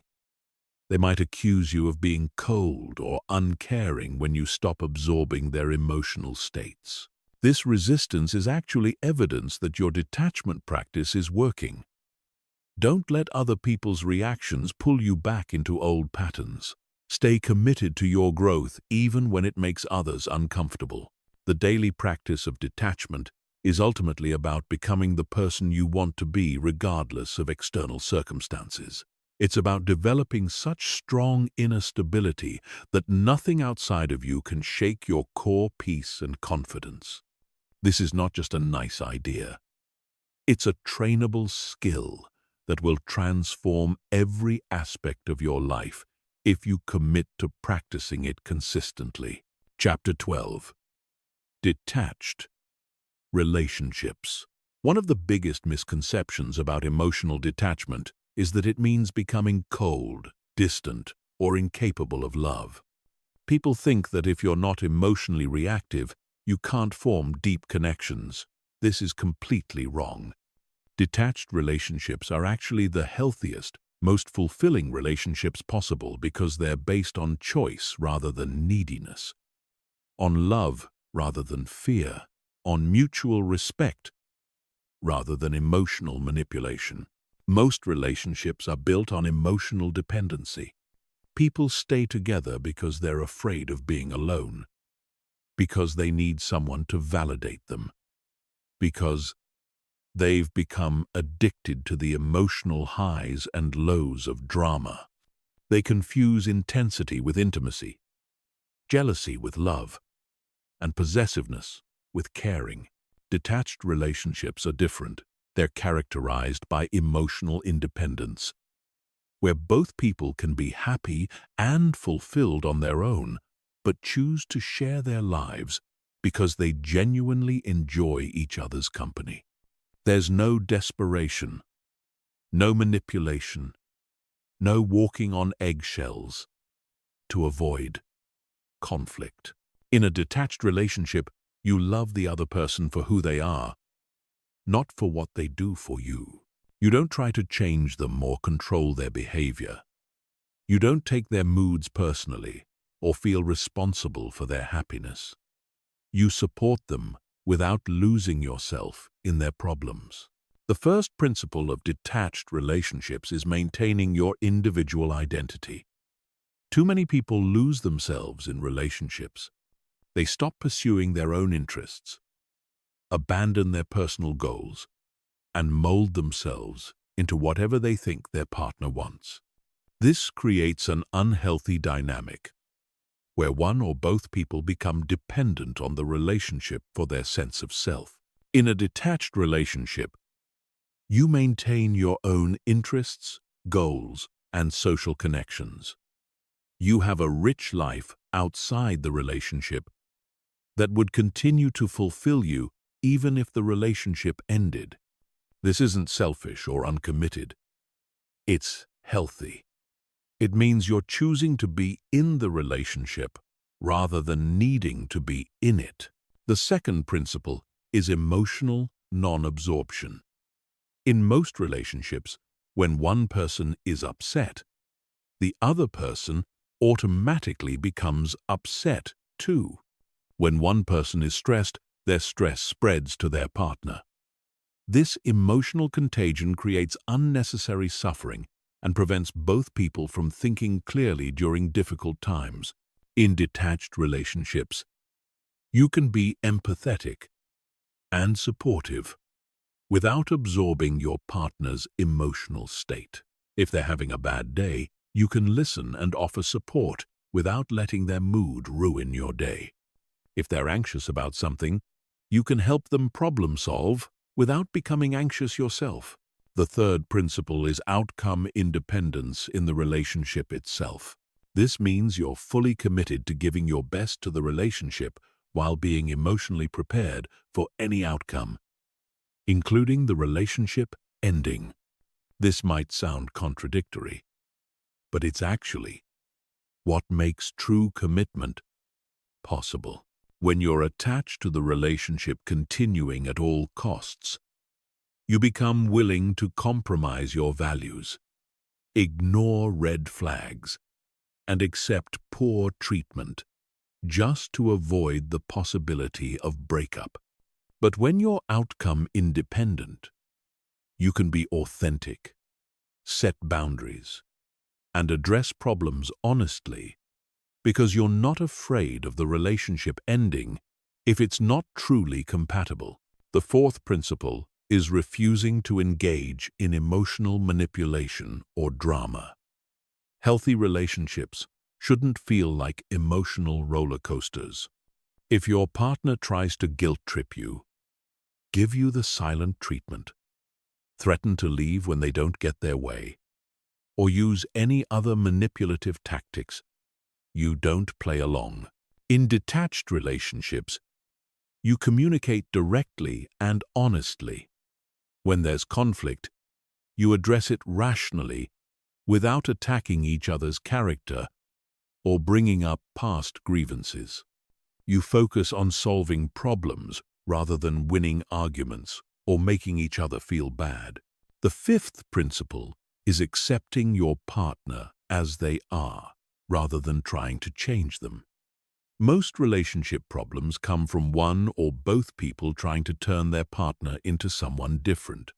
They think their partner would be perfect if they just lost weight, made more money, were more social, were less social, or changed some other fundamental aspect of themselves. Detached relationships are based on acceptance. You love your partner for who they are right now, not for who they might become if they change. If there are fundamental incompatibilities, you address them honestly rather than hoping the other person will transform to meet your expectations. The sixth principle is maintaining healthy boundaries, even in intimate relationships. Just because you love someone doesn't mean they have unlimited access to your time, energy, or emotional space. Just because you're in a relationship doesn't mean you have to tolerate disrespectful behavior or sacrifice your own well-being. Boundaries in relationships might include maintaining your own friendships and interests, not allowing your partner to speak to you disrespectfully, keeping some aspects of your life private, and not being available for every emotional crisis. These boundaries actually strengthen relationships by preventing resentment and maintaining mutual respect. The seventh principle is supporting without saving. In healthy relationships, you support your partner's growth and goals without trying to rescue them from every difficulty. You encourage them to solve their own problems rather than solving problems for them. You offer emotional support during challenging times without taking responsibility for their emotional well-being. This is particularly important when dating or married to someone who has personal issues like addiction, financial irresponsibility, or emotional instability. You can be compassionate and supportive without enabling their destructive behavior or sacrificing your own life to manage their problems. Detached relationships require both people to be emotionally mature and willing to take responsibility for their own happiness. If you're in a relationship with someone who is emotionally dependent, manipulative, or unwilling to respect boundaries, you may need to make difficult decisions about whether the relationship is healthy for you. The beautiful thing about detached relationships is that they create space for genuine love to flourish. When you're not desperate for approval, not trying to control each other, and not lost in emotional drama, you can actually see and appreciate your partner for who they truly are. You can enjoy their company without needing them to complete you. You can love them without losing yourself. Chapter 13. Professional Detachment. Your career and professional life are among the areas where emotional attachment can be most destructive to your success and well-being. The workplace is full of politics, ego battles, unfair treatment, and people who will try to manipulate or intimidate you. If you take every slight personally, seek validation from your boss, or tie your self-worth to your job performance, you'll be constantly stressed, and your career growth will be limited. Professional detachment doesn't mean not caring about your work or not striving for excellence. It means separating your identity from your job, not taking workplace dynamics personally, and maintaining your emotional center regardless of what's happening in your professional environment. The first aspect of professional detachment is understanding that your worth as a human being is not determined by your job title, salary, or professional achievements. Too many people build their entire identity around their career. They introduce themselves by their job title, measure their success purely by professional metrics, and feel worthless when they experience career setbacks. This attachment to professional identity makes you vulnerable to manipulation and keeps you trapped in situations that aren't serving you. If your self-worth depends on your job, you'll tolerate poor treatment, work excessive hours, and sacrifice your personal life just to maintain your professional status. Professional detachment means recognizing that your job is something you do, not who you are. You can be fully committed to performing well while maintaining perspective that work is just one aspect of your life, not the totality of your identity. The second aspect is not taking workplace politics and interpersonal dynamics personally. Every workplace has difficult personalities, unfair treatment, and politics. There will always be people who don't like you, managers who don't appreciate your contributions, and situations where you're treated unjustly. When you're professionally detached, you understand that most workplace behavior is about the other person's insecurities, ambitions, and personal issues, not about you. The colleague who takes credit for your ideas isn't reflecting your inadequacy, they're revealing their own insecurity. The boss who micromanages isn't commenting on your competence, they're expressing their own need for control. The third aspect is being outcome independent in your career goals. This means working hard and smart toward your objectives while being emotionally prepared for any result. You apply for promotions knowing you might not get them. You start projects knowing they might not succeed. You share ideas knowing they might be rejected or ignored. This outcome independence actually makes you more likely to succeed because you're not paralyzed by fear of failure. You can take calculated risks, speak up in meetings, and pursue challenging opportunities because your emotional well-being isn't tied to specific outcomes. The fourth aspect is maintaining professional boundaries. This includes not working excessive hours just to please others, not accepting abusive treatment from bosses or colleagues, not participating in gossip or office drama, and not allowing work stress to consume your personal life. Many people struggle with professional boundaries because they're afraid of being seen as uncommitted or difficult. But clear boundaries actually increase your professional effectiveness because they force you to focus on what's truly important and prevent you from burning out. The fifth aspect is handling criticism and feedback without emotional reactivity. In your career, you'll receive plenty of criticism, some of it constructive and some of it unfair. Your ability to receive feedback without becoming defensive or taking it personally will largely determine your professional growth. When someone criticizes your work, your first instinct might be to justify yourself, point out their mistakes, or feel hurt by their comments. Professional detachment means listening objectively to see if there's useful information in the feedback while not allowing their opinion to shake your confidence or self-worth. The sixth aspect is not seeking excessive validation from supervisors or colleagues. Many people are addicted to workplace praise and approval. They constantly seek reassurance about their performance, fish for compliments, and feel anxious when they don't receive regular positive feedback. This need for validation makes you appear insecure and gives others power over your emotional state. Professional detachment means validating your own work quality and finding internal satisfaction in doing excellent work, regardless of whether others acknowledge it. The seventh aspect is strategic networking rather than emotional networking.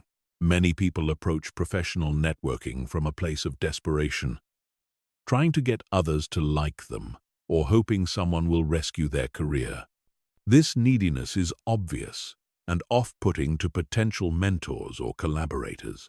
Professional detachment means networking from a place of strength, focusing on what value you can provide rather than what you can get.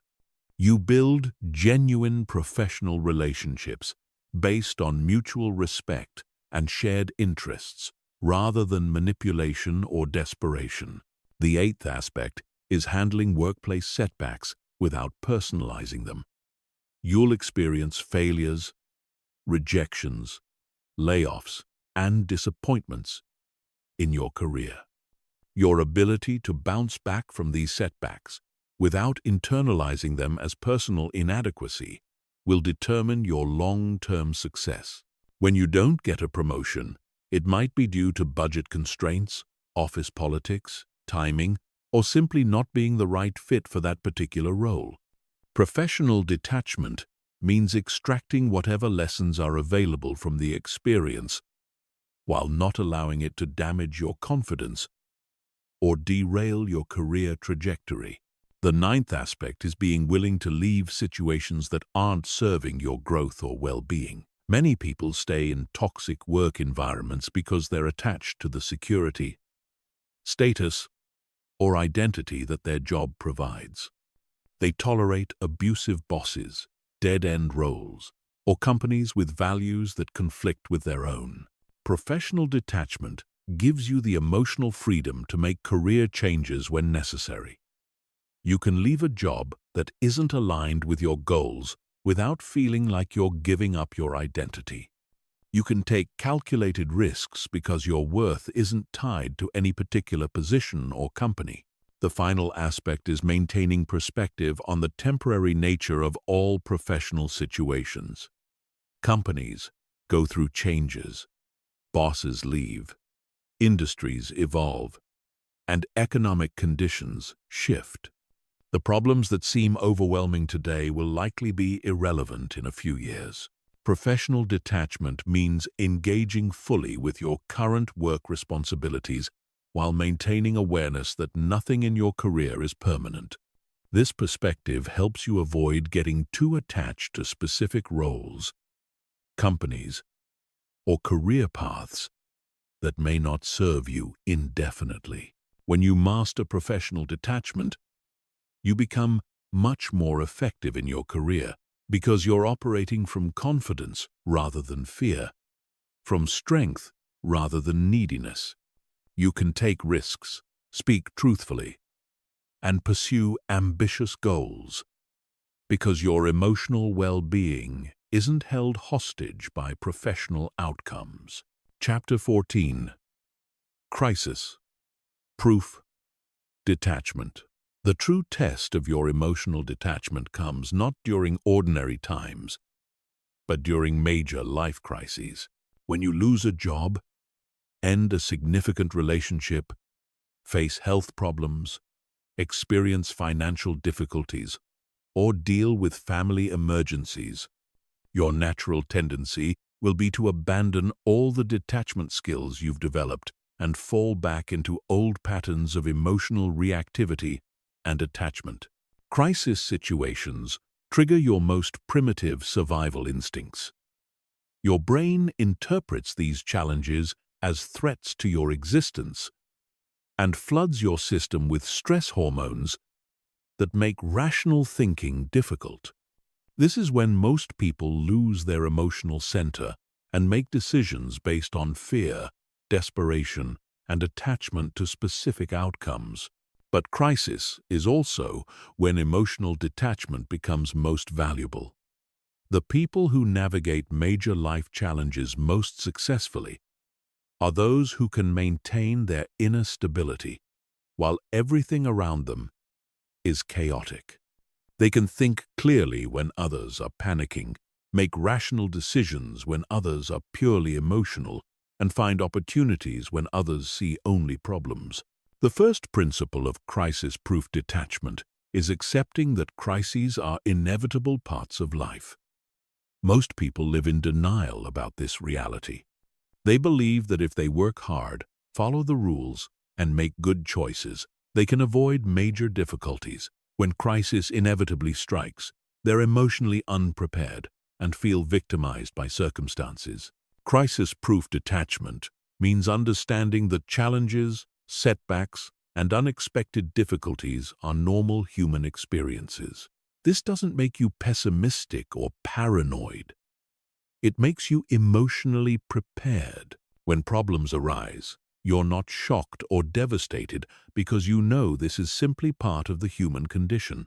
The second principle is distinguishing between what you can control and what you can't during emergencies. Crisis situations often involve many factors that are completely outside your influence. The economy crashes, someone gets sick, a natural disaster occurs, a relationship ends. Your ability to navigate these situations successfully depends entirely on focusing your energy on what you can actually control. During any crisis, ask yourself, what aspects of this situation can I influence? What actions can I take that might improve the outcome? What is completely outside my control that I need to accept? This clarity allows you to channel your energy productively instead of wasting it on futile attempts to control the uncontrollable. The third principle is maintaining long-term perspective during short-term difficulties. When you're in the middle of a crisis, it's easy to believe that the current situation is permanent or that things will never improve. This catastrophic thinking makes you more likely to make desperate decisions that create additional problems. Crisis-proof detachment means remembering that all situations are temporary. The financial difficulty you're experiencing today will eventually resolve. The relationship crisis you're facing will either be worked through or lead to a different arrangement. The health problem you're dealing with will either improve or you'll adapt to a new normal. The fourth principle is using crisis as an opportunity for growth rather than just survival. Most people approach difficult times with a victim mentality, asking, "Why is this happening to me?" and focusing solely on getting back to their previous situation. But crisis often contains opportunities for positive change that wouldn't have been possible during stable times. Job loss might lead to starting your own business or changing careers to something more fulfilling. Relationship problems might force you to develop better communication skills or recognize incompatibilities that needed to be addressed. Health challenges might motivate lifestyle changes that improve your overall well-being. The fifth principle is maintaining emotional stability while others around you panic. During major crises, most people become emotionally reactive, which creates additional chaos and makes problem-solving more difficult. Your ability to remain calm and centered becomes a tremendous asset not only to yourself, but to others who depend on you. This doesn't mean suppressing emotions or pretending everything is fine. It means feeling whatever you need to feel, while maintaining your ability to think clearly and make rational decisions. You can acknowledge that a situation is difficult or scary while refusing to let fear control your actions. The sixth principle is avoiding desperation-based decisions during crisis periods. When people feel threatened or scared, they often make choices they would never consider under normal circumstances. They take jobs they hate, stay in destructive relationships, or compromise their values just to feel more secure. Crisis-proof detachment means maintaining your standards and values even during difficult times. You might need to be more flexible about timelines or methods, but you don't abandon your core principles. You make decisions based on long-term wisdom rather than short-term fear. The seventh principle is building support systems before you need them. Many people wait until they're in crisis to reach out for help, but this is often when others are least able or willing to assist. Crisis-proof detachment means cultivating relationships and resources during good times that can support you during challenging periods. This includes building financial reserves, maintaining friendships that aren't based on what you can do for others, developing skills that increase your adaptability, and creating multiple sources of security rather than depending on any single factor. The eighth principle is extracting wisdom from every crisis experience. Each major challenge you navigate successfully increases your confidence in your ability to handle future difficulties. Each crisis teaches you something about yourself, reveals strengths you didn't know you had, or shows you areas where you need to grow. Keep a record of how you successfully navigated past crises. What strategies worked? What mistakes did you make that you can avoid in the future? What did you learn about your own resilience and capabilities? This documentation becomes a resource you can draw on during future challenges. The final principle is maintaining faith in your ability to adapt and overcome regardless of circumstances. Crisis-proof detachment isn't based on the belief that bad things won't happen to you. It's based on confidence that you can handle whatever does happen. This confidence isn't arrogance or denial. It's earned through experience and developed through practice. Every time you successfully navigate a difficult situation, you prove to yourself that you're more resilient than you thought. Every time you make it through a crisis without compromising your values or losing your center, you build evidence that you can be trusted to handle future challenges. When you develop crisis-proof detachment, you become someone who others turn to during difficult times. You become a source of stability and wisdom when everything else feels uncertain. Most importantly, you become truly free because you're no longer controlled by fear of what might happen or desperation to maintain specific circumstances. Chapter 15. The Transformed Life. After months or years of practicing emotional detachment, something profound happens. You wake up one day and realize that you're no longer the same person you used to be. The thoughts that once consumed you no longer have power over you. The people who once controlled your emotions can no longer push your buttons. The situations that once devastated you now feel manageable. You've become emotionally sovereign. You've taken back your power.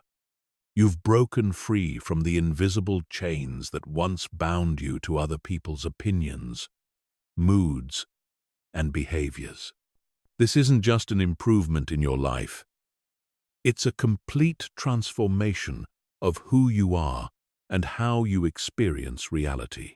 The transformed life doesn't mean you never experience difficult emotions or challenging situations. It means you experience them from a place of strength rather than victimhood. You feel sadness without being consumed by it. You experience anger without losing control. You face rejection without questioning your worth. You encounter criticism without becoming defensive. Your relationships become healthier because you're no longer desperate for approval or afraid of abandonment. You attract people who appreciate your authenticity rather than those who want to manipulate your neediness. You can love deeply without losing yourself. You can support others without enabling their dysfunction. Your career becomes more fulfilling because you're making decisions based on your values and long-term goals rather than fear and the need for external validation. You can take calculated risks because your self-worth isn't tied to specific outcomes. You can speak up in meetings because you're not afraid of disapproval. You can leave situations that aren't serving you because you're not attached to maintaining others' perception of your success. Your inner life becomes peaceful because you're no longer at war with reality. You accept what you cannot change while taking full responsibility for what you can control. You stop wasting energy on resentment, worry, and attempts to control other people. You find contentment that doesn't depend on external circumstances. But perhaps the most significant change is the quality of your presence. When you're emotionally detached, you become fully present in a way that most people never experience. You're not mentally rehearsing what you're going to say next, or worrying about how others are perceiving you. You're not replaying past conversations, or anxiously anticipating future scenarios. This presence is magnetic. People feel seen and heard when they're with you, because you're actually listening instead of waiting for your turn to seek validation. You become someone others confide in because they sense that you won't judge them or try to fix their problems. You become a source of calm in a world full of reactive, needy people.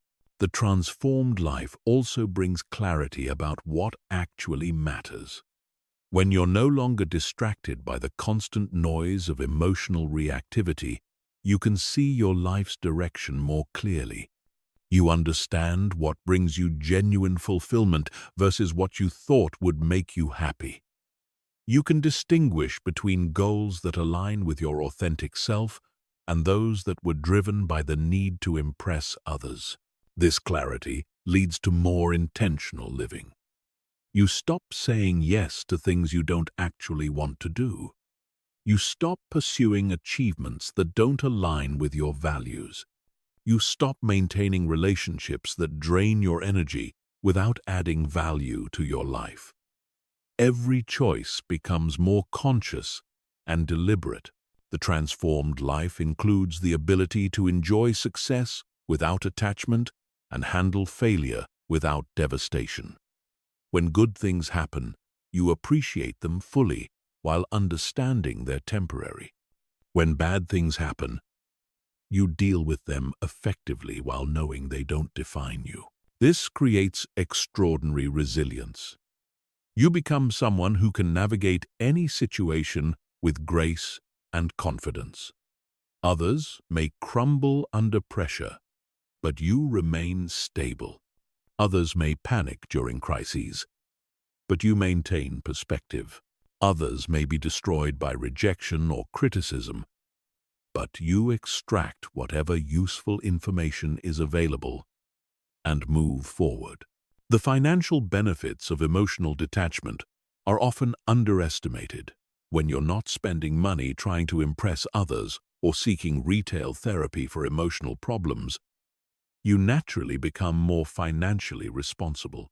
When you're not afraid of taking calculated risks, you can pursue opportunities that build wealth. When you're not attached to maintaining a certain lifestyle to please others, you can make practical financial decisions.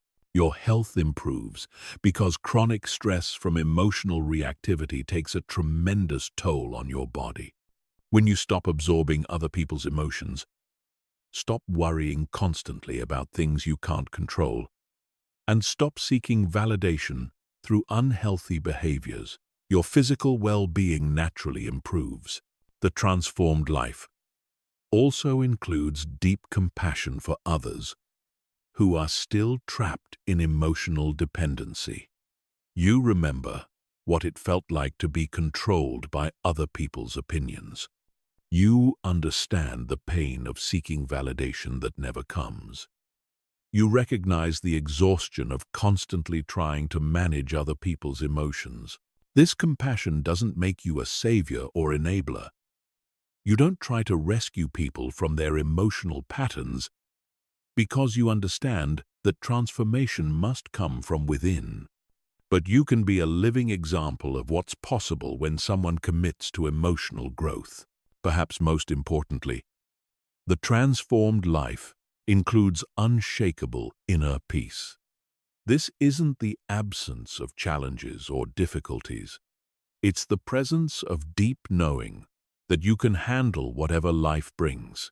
It's the confidence that comes from having faced your fears and discovered they were largely illusions. It's the serenity that comes from accepting reality as it is, rather than demanding it be different. This peace radiates outward and affects everyone you encounter. You become a stabilizing presence in others' lives without trying to be. You become someone others aspire to emulate because they can sense your freedom, even if they can't articulate what makes you different. The transformed life is not an end destination. It's an ongoing journey. You continue to face new challenges that test your detachment skills. You continue to discover deeper layers of attachment that need to be released. You continue to refine your ability to love without losing yourself, to care without becoming desperate, to engage fully with life while maintaining your emotional center. But once you've tasted this freedom, once you've experienced what it feels like to be emotionally sovereign, there's no going back to the old way of living. You can never again tolerate being controlled by other people's moods, opinions, or behaviors. You can never again accept the exhausting cycle of seeking approval and avoiding rejection. You have become the person you were always meant to be. Confident without arrogance, strong without rigidity, loving without desperation, present without neediness, free without isolation. This is your birthright. This is what's possible when you commit to taking back your power and living as an emotionally detached, fully alive human being. The choice is still yours. The power has always been within you. The only question is whether you'll use it.